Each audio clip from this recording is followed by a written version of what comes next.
estudio tan importante, tan necesario, creo que tan conocido también. ¿Quién no ha escuchado acerca del Sermón del Monte y quién no ha sacado alguna enseñanza, alguna aplicación para su vida? Creo que es la esencia pura del cristianismo, la práctica, realmente algo que es muy útil y muy necesario hoy en día, donde estamos rodeados de temas, de estudios, de libros, de mensajes, y qué bueno es poder entrar realmente a una tierra derecha que significa cómo vives, cuál es tu carácter, cuál es la influencia, cómo reaccionamos ante las circunstancias de la vida, y de eso va a tratar este sermón tan importante, tan necesario, que es el sermón del monte. Ahora, note muy bien que una palabra clave, y esto vamos, aquí comienza nuestro estudio, por si acaso vamos a estar trabajando mucho en el libro de Mateo, pero una palabra clave, cuando tratamos de hablar del sermón del monte, incluso cuando tratamos de hablar del libro de Mateo, una palabra clave es la palabra reino, es la palabra reino. Cuando lo miramos muy bien, esta palabra, la perspectiva del reino inunda todo el libro de Mateo. Se dice que Mateo es el evangelio del reino, ya que nos presenta a Jesús como el rey, ya que nos presenta también la venida, la llegada, el anuncio de este reino, y obviamente también nos muestra la ley del reino, nos muestra muchas características importantes. Por ejemplo, si hiciésemos solamente un pequeño repaso por los primeros capítulos de Mateo, recuerde que el Sermón del Monte se centra en Mateo capítulo 5, versículo 1, hasta capítulo 8, versículo 1. Si usted lo mira muy bien y miramos un poquito los primeros capítulos del libro de Mateo, fíjese cómo Mateo, paso a paso, va poniendo una estructura, un cimiento sólido en cuanto al entendimiento del reino que quiere llegar a desarrollar. Fíjese muy bien que desde Mateo 1, del 1 al 17, por ejemplo, solo por ejemplo para que lo veas, se habla del linaje del rey. Recuerde que en los tiempos antiguos testamentarios, cuando se tenía que hablar acerca de un rey, cuando se tenía que hablar acerca de un reino, en este caso se tenía que dar una larga lista de nombres de personas, en este caso, que daban testimonio de un linaje, de una descendencia. Bueno, si tú miras muy bien, desde Mateo capítulo 1, versículo 1 al 17, vemos el linaje del rey. Después de eso, versículo 18 al 25, vemos el anuncio de la llegada de este rey, con el ángel que anuncia a María y como también le anuncia después a José, viene el rey.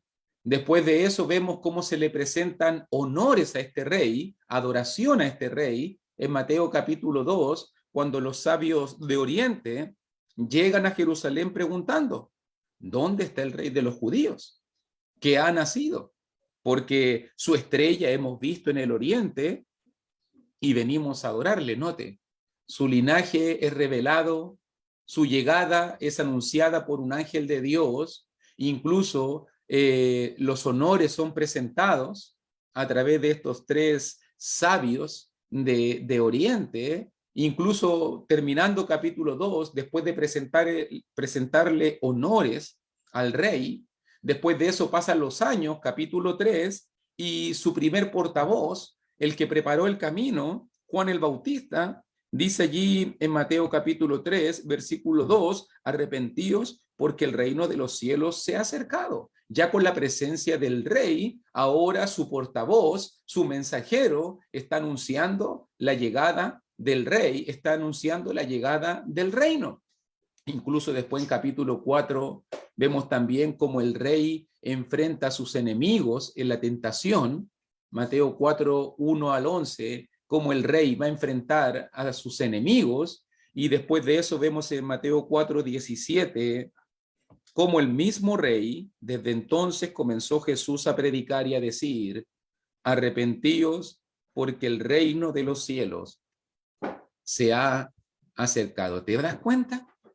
Uno por uno, paso a paso, si tú miras en el mismo libro de Mateo, todo está apuntando a la llegada del rey, todo está apuntando a la manifestación del reino, todo está apuntando a que viene el reino se está acercando, el reino se está acercando. Incluso vemos nosotros de Mateo 4:18 al 22, cómo este rey recorre los mares, recorre las ciudades, recorre los campos, buscando súbditos leales.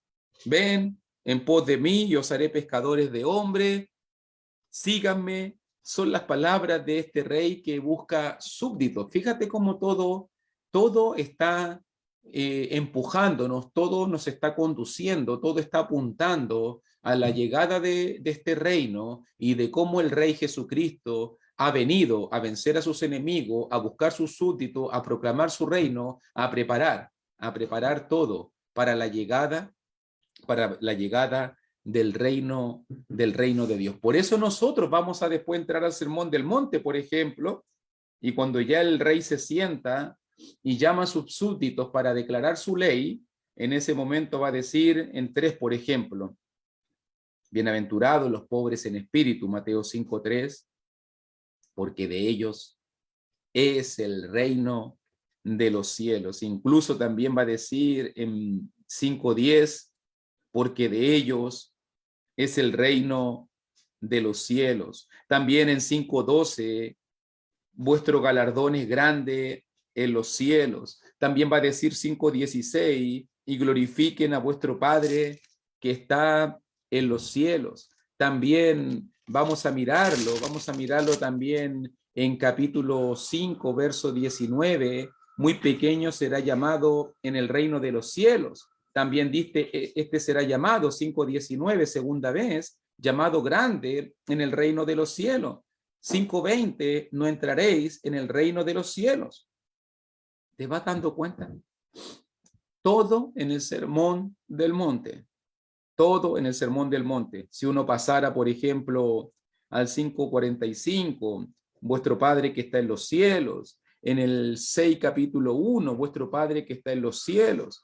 También el mismo Jesús en su oración: Padre nuestro que estás en los cielos, 6:9. Venga tu reino, 6:10.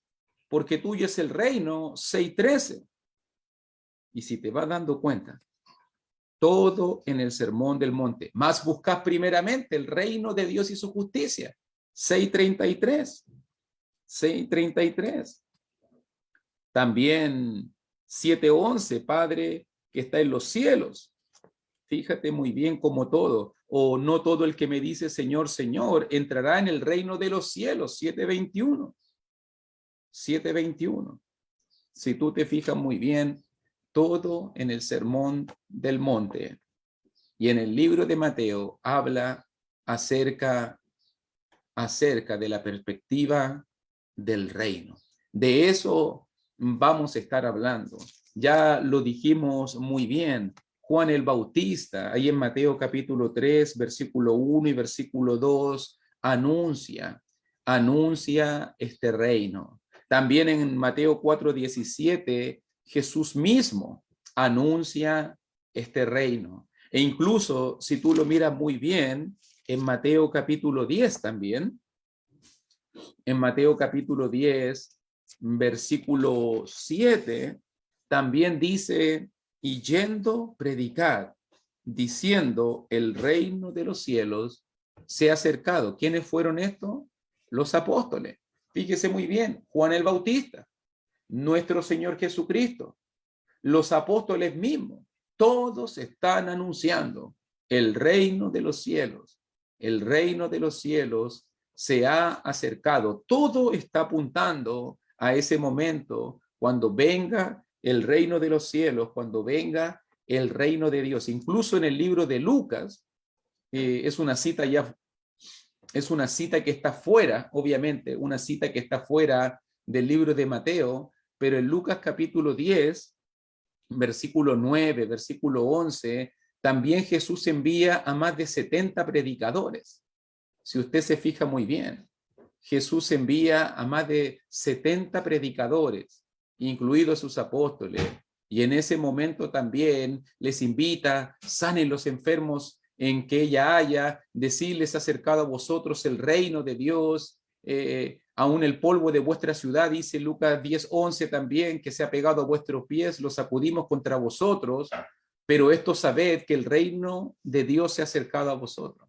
Entonces, Juan el Bautista, Jesús, los apóstoles, los 70, todos están apuntando a la llegada del reino de Dios. Incluso si tú lo miras muy bien, la idea y el entendimiento del sermón del monte es, esta es la ley, esta es la constitución, así viven los que son parte del reino de Dios. Y vamos a aprender en el sermón del monte qué es lo que Dios quiere, cuál es la ley, cómo debe vivir aquel que es parte del reino de Dios. Pero la primera pregunta importantísima, antes de entrar al sermón del monte en esta pequeña introducción, la primera pregunta importantísima, ya dejando en claro que Mateo es el evangelio del reino, ya dejando en claro de que todo en Mateo nos está apuntando a la llegada del reino, de que Jesús, los apóstoles, Juan el Bautista, todos están anunciando la llegada del reino.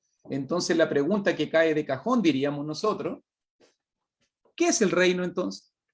Es la primera pregunta importantísima antes de entrar al sermón del monte. ¿Qué es el reino de los cielos? Recuerde que ya el Antiguo Testamento nos estaba hablando, de qué era el reino y de la venida y de la llegada del reino. Si tú recuerdas muy bien, un pasaje muy citado para poder explicar un poquito qué es el reino, mire conmigo, si tienes tu Biblia allí a mano, en el libro de Daniel capítulo 2. Mire cómo lo dice aquí en la profecía bíblica. Recuerde el sueño de Nabucodonosor, recuerde esa incertidumbre, recuerde, están conquistados, deportados en Babilonia, que en ese momento el rey tiene un sueño que le perturba, llama a todos los sabios, sátrapas, a todos sus oficiales. Nadie puede darle respuesta.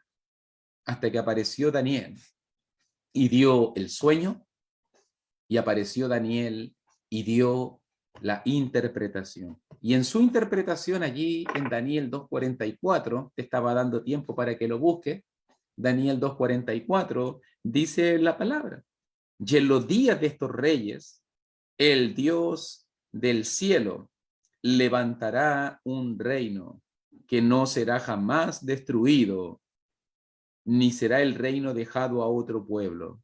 Desmenuzará y consumirá a todos estos reinos, pero él permanecerá para siempre.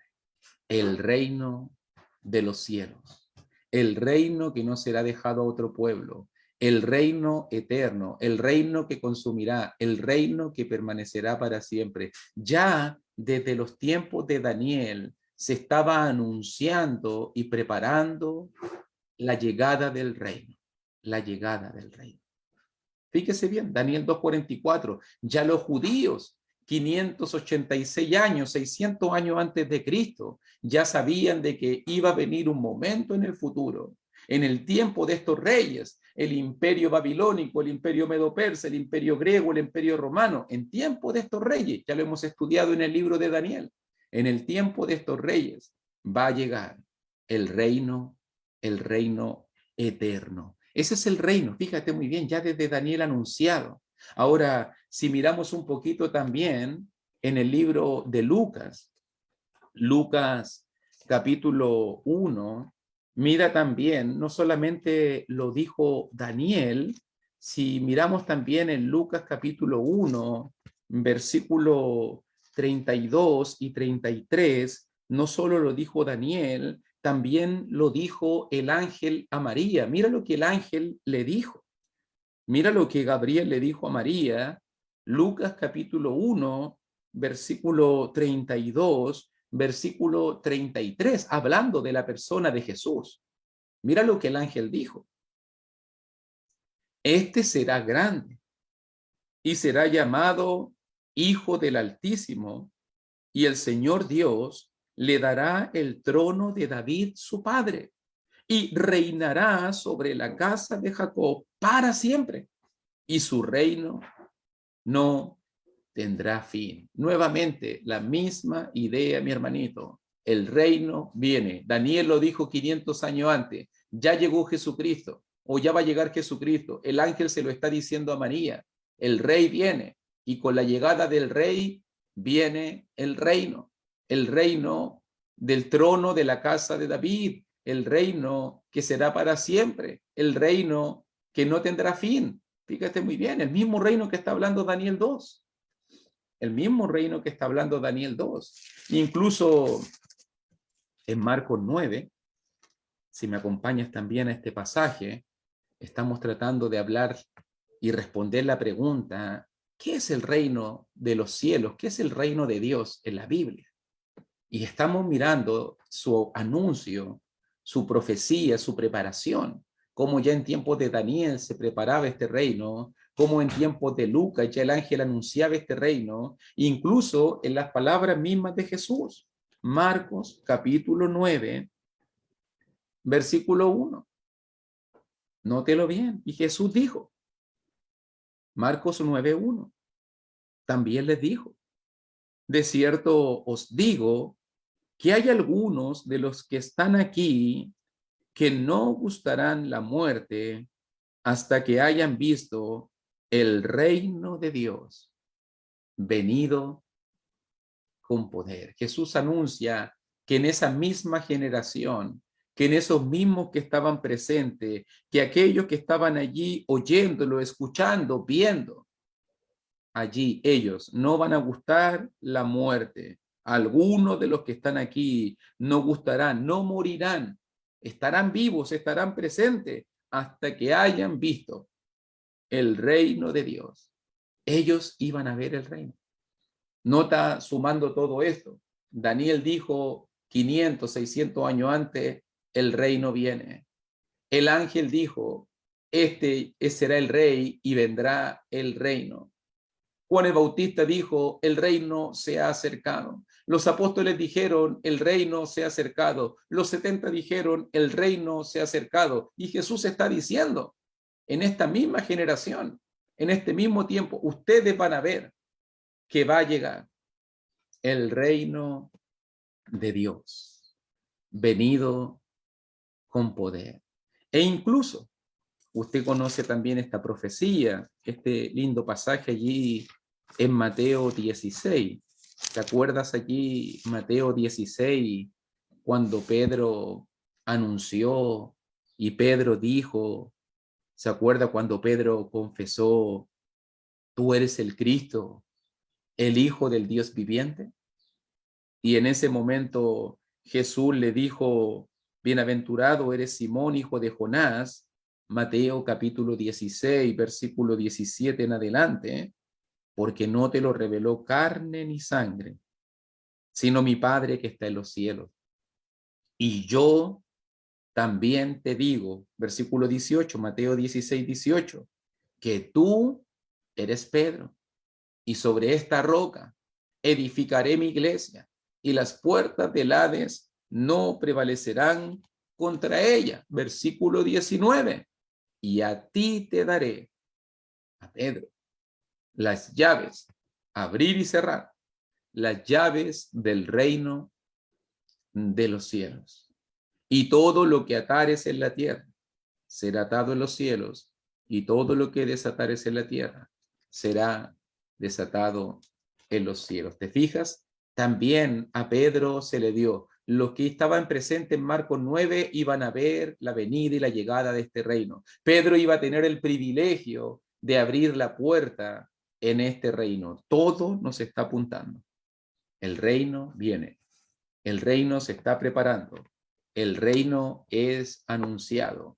Y si sacamos algunas conclusiones ya para ir completando para ir completando esta introducción, en la Biblia, cuando miramos la Biblia en su amplitud, en la Biblia, el reino de los cielos o su similar, el reino de Dios, puede referirse a tres cosas diferentes.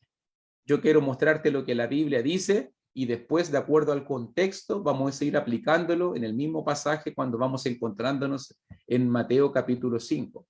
Pero cuando miramos en la Biblia, ¿qué significa el reino? ¿Qué entendemos por el reino? Existen tres ideas importantes, tres referencias específicas, tres aspectos gravitantes en cuanto al entendimiento del reino. Por ejemplo, número 1, si quieres anotarlo por ahí, ¿qué significa el reino en la Biblia? Si quieres anotarlo por allí. Número 1, el reino se refiere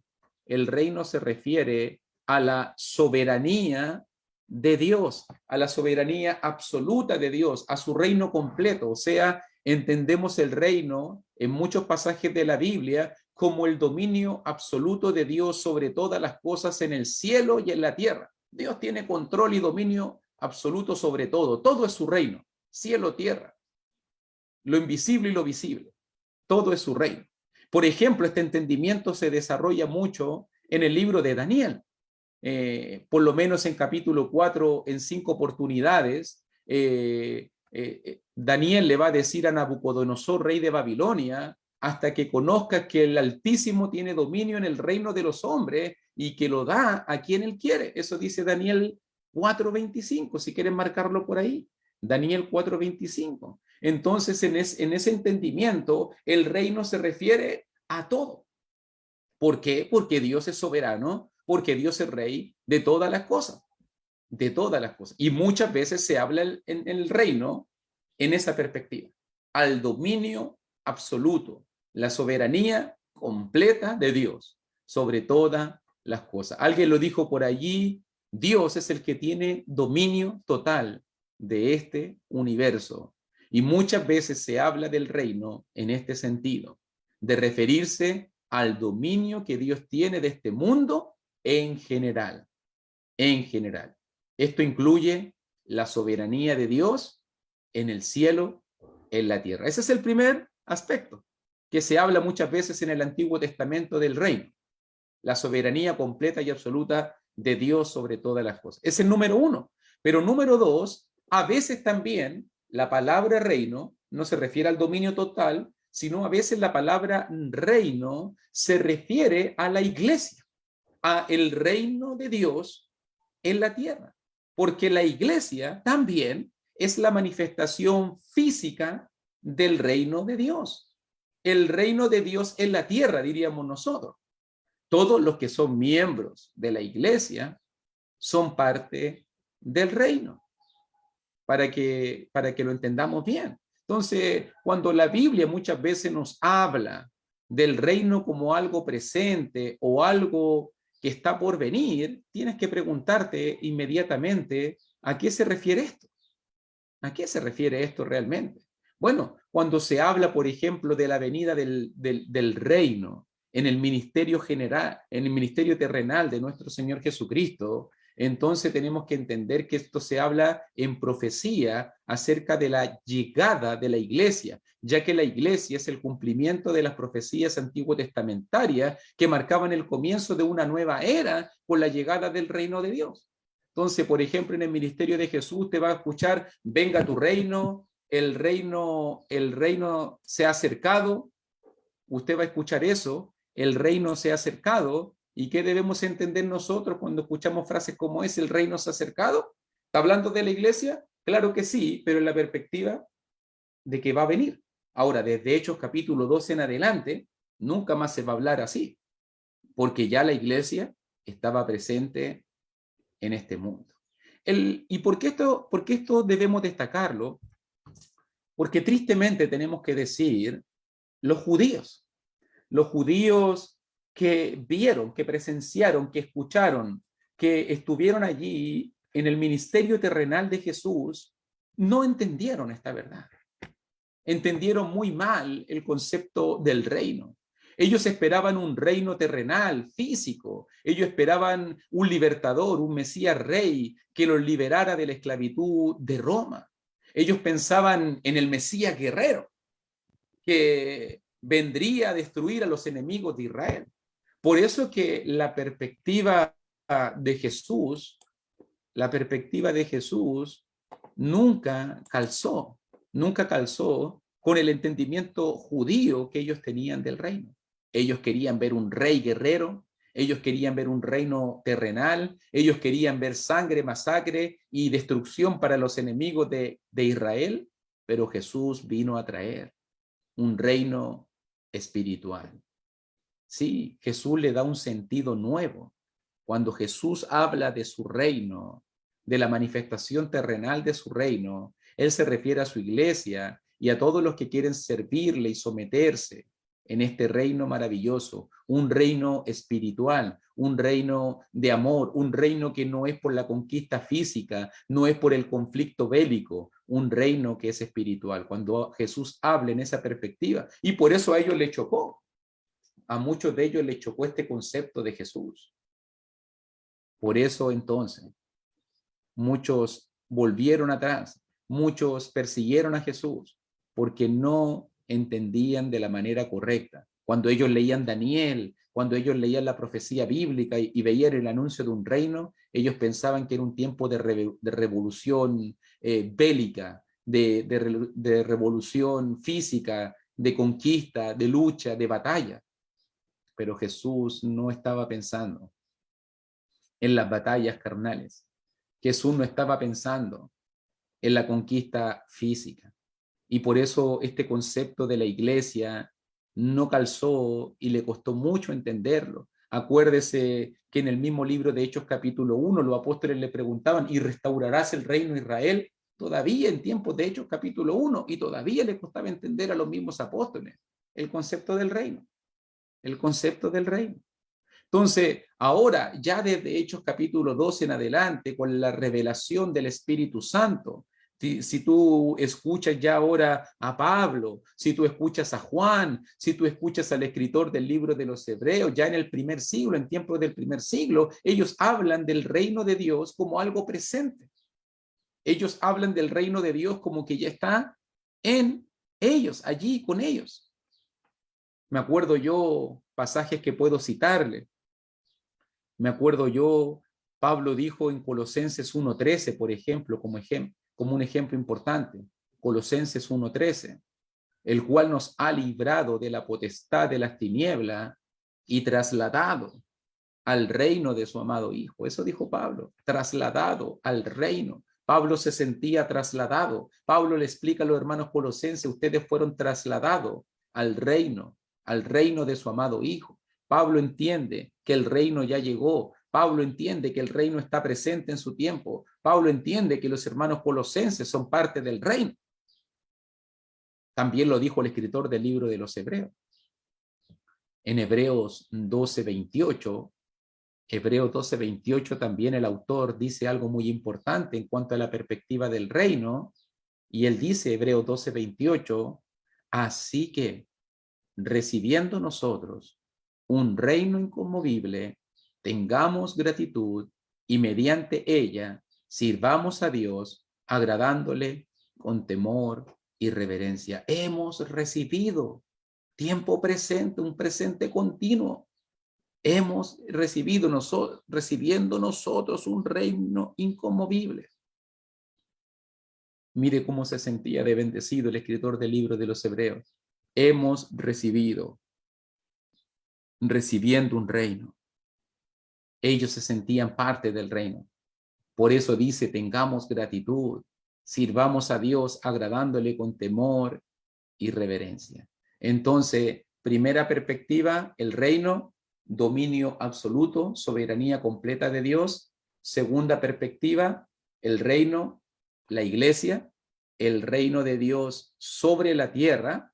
Y la tercera referencia, cómo en la Biblia cómo se utiliza la palabra reino, la tercera referencia, el dominio absoluto, la iglesia, y número 3, el reino eterno, o sea, el estado final de las cosas. Entendemos también el reino de Dios como el cielo o la morada eterna reservado para el cristiano fiel. Es el lugar donde Dios mora y manifestará su gloria y salvación. Me recuerdo, por si acaso quieren notar este pasaje o leerlo, en 2 de Pedro, capítulo 1, versículo 11, para hablar de este tercer entendimiento del reino. Pedro nos dice, 2 de Pedro, capítulo 1, versículo 11, porque de esta manera os será otorgada amplia y generosa entrada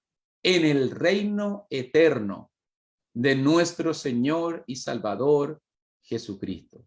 Fíjate que esto está unido mucho a la primera referencia, a la soberanía total, pero debemos distinguir de que la soberanía de Dios es algo que permanece para siempre, es eterna, pero aquí este reino eterno se está refiriendo principalmente al momento futuro, al momento de la salvación, al momento después de la segunda venida y el juicio final. Allí será otorgada, amplia, dice Pedro, amplia. Cuando se habla del reino eterno siempre se habla futuro, futuro. ¿Te fijas? Soberanía total de Dios, primer entendimiento. El reino de Dios sobre la tierra, segundo entendimiento. El reino de Dios en el cielo, el reino eterno, futuro. Para que lo vea muy importante. Disculpe, esta alergia, todavía sigo con la alergia. Entonces la pregunta para ya ir finalizando. ¿Por qué es tan importante el reino de Dios en el Sermón del Monte? ¿Por qué es tan importante este entendimiento del reino? Y nota muy bien que nuestro Señor Jesucristo, aquí en el Sermón de la Montaña, va a presentar a sus discípulos el concepto correcto del reino de los cielos, para corregir ese concepto equivocado que estábamos diciendo. Jesús le trae un concepto nuevo, fresco, espiritual del reino de Dios. Él no va a hablar de un reino establecido por el poder militar, como lo esperaban los judíos, sino Jesús le va a hablar de un reino que comienza en la mente, que es espiritual, la espiritualidad del reino de los cielos y las bendiciones que trae este reino de los cielos. Les aclara Jesús en este sermón que ellos participan de este reino a través de su carácter, a través de nuestros intereses, a través de nuestro enfoque, de nuestras decisiones. No tiene que ver con nacionalidad, no. No tiene que ver con raza, no. Sino tiene que ver con lo que reflejan nuestras vidas. Este sermón va dirigido principalmente hacia los discípulos, si tú lo miras muy bien.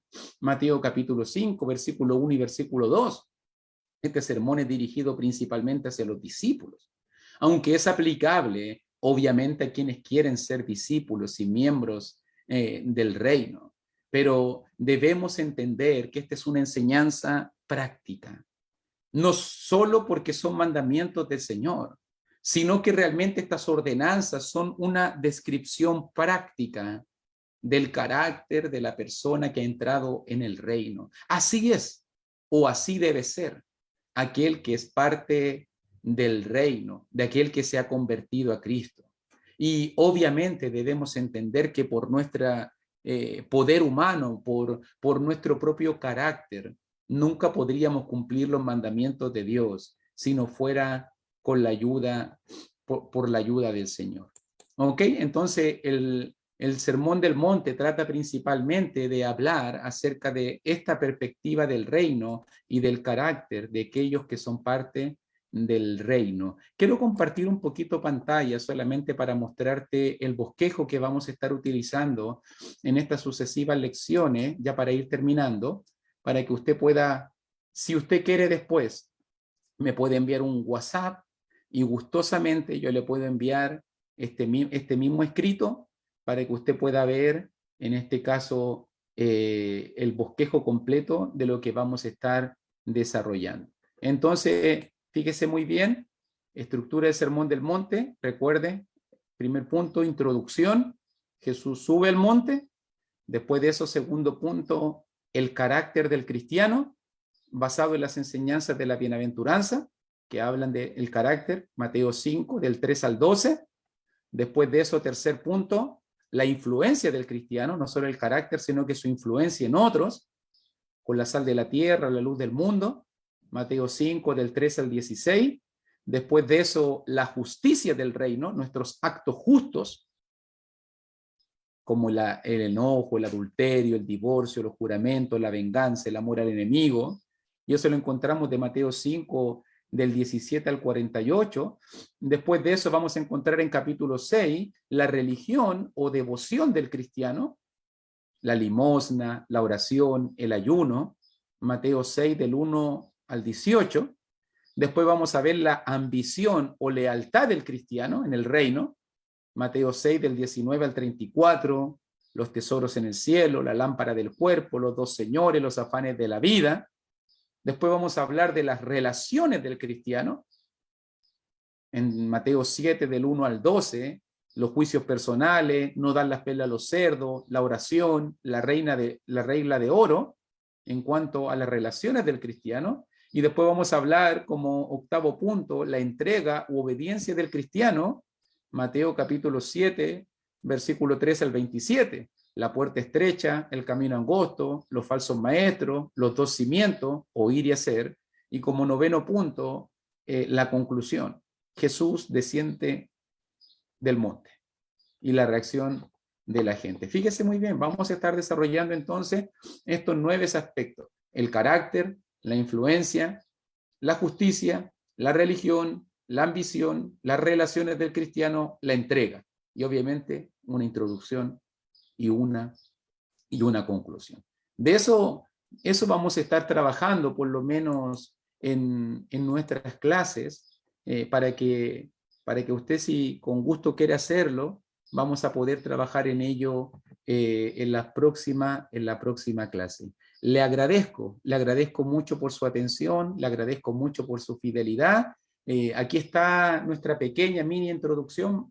Ya el próximo jueves vamos a seguir con algo más contundente para ir introduciéndonos más en el libro de Mateo, la estructura, obviamente los datos introductorios cuando Jesús llega al monte y todo eso que nos va a dar tantas enseñanzas tan importantes. Así que prepárese, lea Mateo capítulo 5, lea Mateo capítulo 6, capítulo 7. Si tiene preguntas también podemos conversar en la semana, y si quiere también la estructura, póngase en contacto y con gusto vamos a estar ayudándole. Así que Dios le bendiga y recuerde el punto importante: el reino ha llegado. Tú eres parte del reino, y si eres parte del reino, vamos a aprender el carácter, cómo debe ser aquel que es parte del reino de Dios. Que Dios le bendiga.